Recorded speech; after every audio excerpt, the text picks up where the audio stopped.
Bonjour à tous, bienvenue dans cette nouvelle leçon de conjugaison. Nous parlons du passé composé.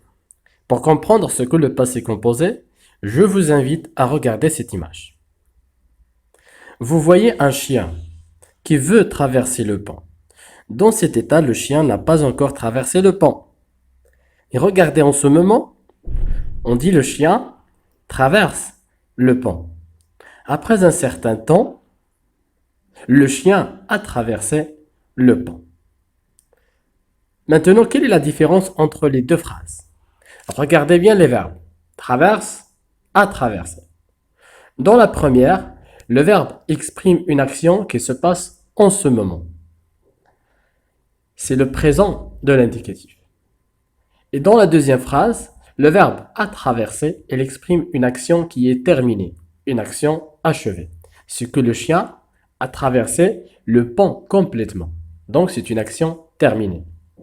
Le temps, ici, a traversé, c'est le passé composé. Donc on déduit que le passé composé exprime une action ou un fait achevé au moment où nous nous exprimons. Allons voir quelques exemples. Le chien a traversé le pont. Lina est arrivée en retard.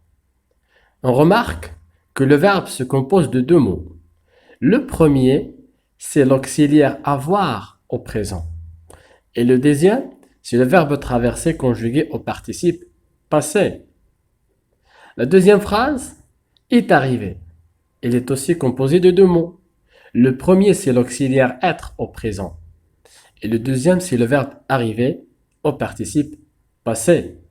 Donc, on comprend que le passé composé, il se forme de l'auxiliaire être, ou bien avoir, conjugué au présent, plus le verbe conjugué au participe passé.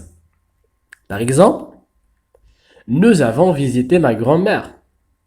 Avant, c'est le verbe avoir ou bien l'auxiliaire avoir au présent et visiter, c'est le participe passé du verbe visiter. Ici, elles sont parties au cinéma. Sont, c'est l'auxiliaire être et partie, c'est le participe passé du verbe partir. Faites attention ici, lorsqu'on utilise l'auxiliaire être, le participe passé s'accorde avec son sujet. Allons voir maintenant comment construire le participe passé de quelques verbes. Pour le premier groupe, on remplace la terminaison ER par E accent. Et pour les verbes de deuxième groupe, on remplace la terminaison IR par I. Et pour le troisième groupe, il n'y a pas une règle générale. Par exemple, croire, ça donne cru, et prendre, ça donne pris. Et voici quelques exemples de conjugaison de verbes. Au premier groupe, le verbe manger, par exemple, il se conjugue avec l'auxiliaire avoir.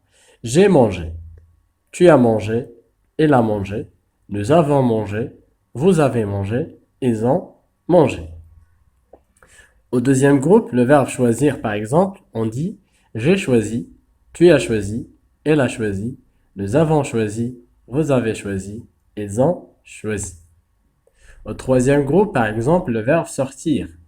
Il se conjugue avec l'auxiliaire être. Je suis sorti, et en n'oublions pas la terminaison E de féminin. Tu es sorti, elle est sortie, nous sommes sortis, vous êtes sortis, elles sont sorties. Faisons maintenant un petit exercice. Je conjugue les verbes entre parenthèses au passé composé. Amine, le verbe voyager à Marrakech la semaine dernière. Hier, nous, le verbe arriver en retard à l'école. Il, le verbe finir, ses devoirs. Nadia et sa sœur, le verbe rentrer de leur voyage.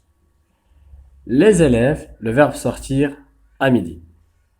Alors prenez un certain temps, mettez en pause la vidéo et réfléchissez à la réponse avant de partir à la correction. Correction, la première phrase, Amine a voyagé à Marrakech la semaine dernière.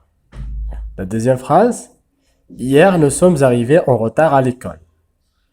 Troisième phrase, il a fini ses devoirs. Quatrième phrase, Nadia et sa sœur sont rentrées de leur voyage. Dernière phrase, les élèves sont sortis à midi. Alors, nous sommes arrivés à la fin de cette vidéo. Merci d'avoir suivi et à très bientôt. Au revoir.